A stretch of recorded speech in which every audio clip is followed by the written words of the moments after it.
Ayat mulia ini menunjukkan haramnya ekspresi takabbur, haramnya perilaku-perilaku takabbur. Dan dari ayat mulia ini kita pahami bahwa takabbur adalah penghalang cinta Allah Subhanahu wa ta'ala.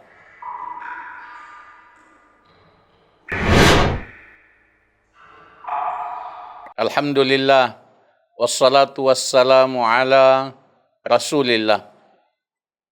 Tawadhu', akhlak para ulama, akhlak para nabi dan para ulama.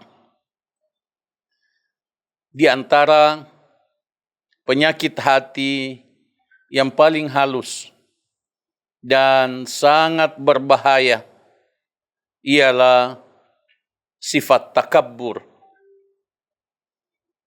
Dan di antara akhlak yang paling mulia dan dicintai oleh Allah adalah sifat tawadhu'. Tawadhu' bukanlah kehinaan, tetapi ia adalah kemuliaan sejati di sisi Allah Subhanahu wa ta'ala. Allah Subhanahu wa ta'ala melarang kita untuk bersikap dan bersifat takabbur. Allah berfirman dalam surah Luqman ayat 18.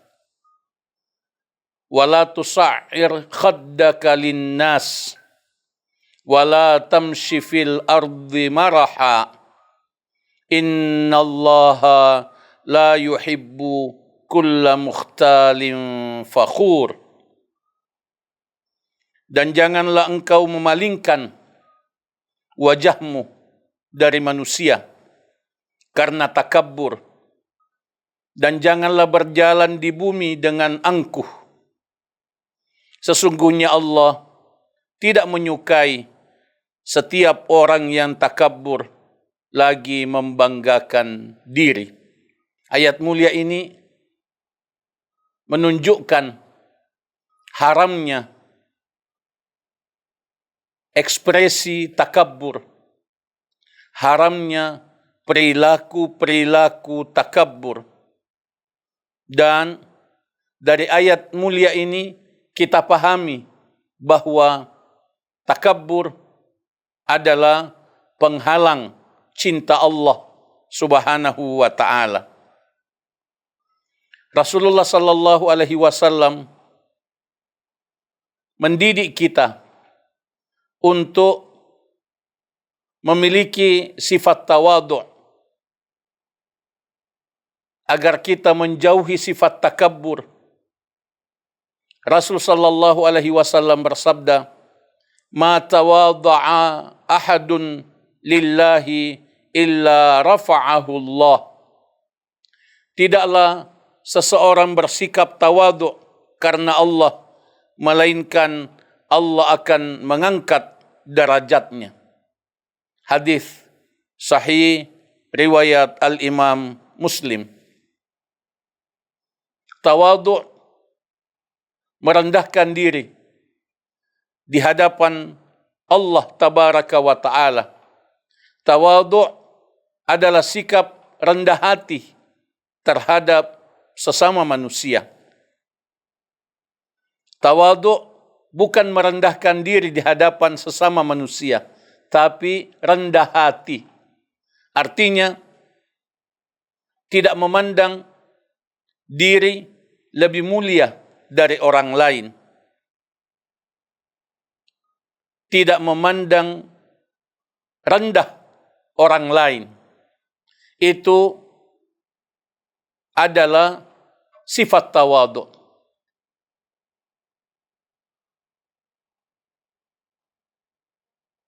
Rasulullah sallallahu alaihi wasallam mewanti-wanti kita agar bersungguh-sungguh menjauhi sikap dan sifat takabbur.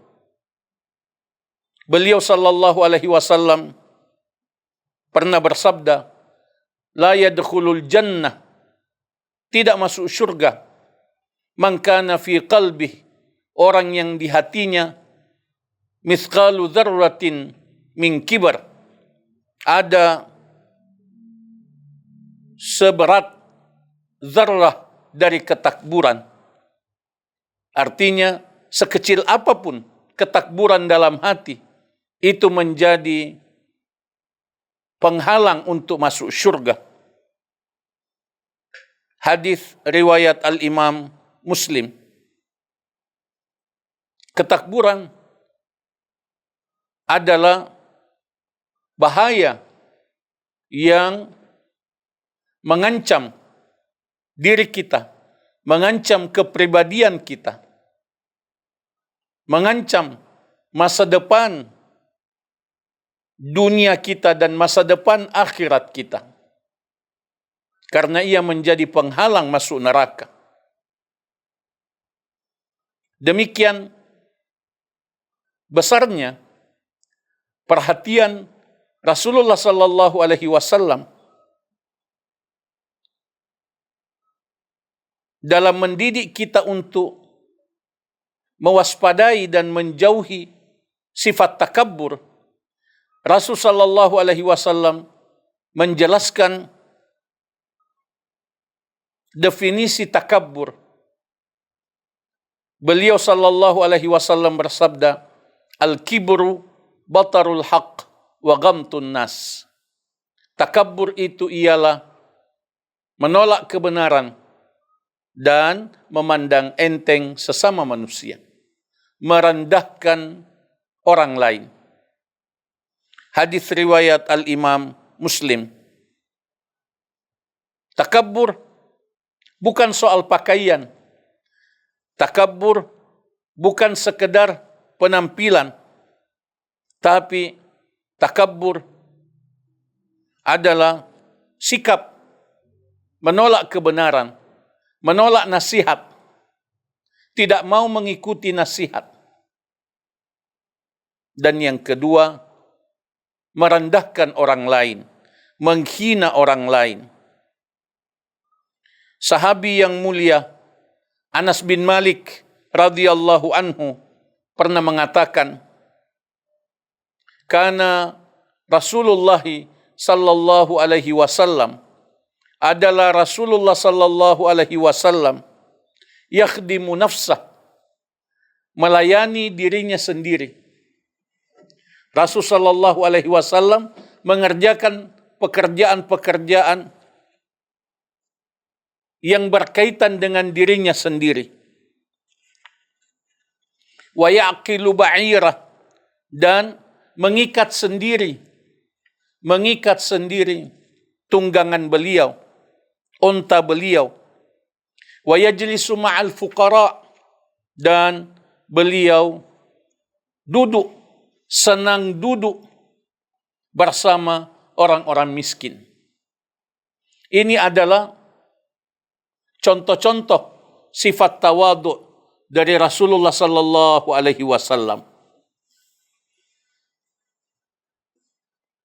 Ini diriwayatkan oleh Al-Imam Al-Bazzar dan dinilai hasan oleh sebagian ulama. Ilmu yang diberkahi melahirkan sifat tawadhu. Al-Imam Malik bin Anas rahimahullah pernah mengatakan, ma ta'allamtul ilma illa li'atawadha'a bih. Masya Allah. Saya tidak mempelajari ilmu kecuali agar saya bersifat tawadhu dengannya, bersifat tawadhu dengan ilmu itu. Ini menjadi pelajaran bagi kita agar kita menjadikan sifat tawadhu sebagai salah satu tujuan belajar. Al-Imam Ibnu Rajab Al-Hambali rahimahullah mengatakan, min alamatit tawadhu, di antara tanda tawadhu qabulul haqq mimman jaa bih, menerima kebenaran dari orang yang membawa kebenaran itu, wa in kana duna, meskipun orang itu lebih rendah darinya. Jami'ul ulum wal hikam. Tanda tawadhu, menerima nasihat, menerima penjelasan tentang kebenaran, walaupun itu dari muridnya, walaupun itu dari anaknya, walaupun itu dari orang yang lebih muda darinya. Itu adalah tanda tawadhu. Buah dari tawadhu. Orang yang tawadhu itu mudah menerima nasihat. Orang yang tawadhu itu dicintai oleh orang banyak. Orang yang tawadhu itu dekat dengan kebenaran. Orang yang tawadhu itu dimuliakan oleh Allah Subhanahu wa taala di dunia dan di akhirat. Akhirnya, mari kita mengamalkan dan memuliakan doa nabawi yang diwariskan oleh Rasulullah sallallahu alaihi wasallam kepada kita, yaitu Allahumma inni a'udzubika min ilmin la yanfa' wa min qalbin la yakhsha' wa min nafsin la tashba' wa min da'watin la yustajabu laha. Ya Allah, sesungguhnya saya memohon perlindungan kepadamu dari ilmu yang tidak bermanfaat, dari hati yang tidak khusyuk, dari jiwa yang tidak puas, dan dari doa yang tidak dikabulkan. Allahumma amin. Doa ini dari hadis yang sahih diriwayatkan oleh Al-Imam Muslim. Aqulu qouli hadza wa astaghfirullah li wa lakum.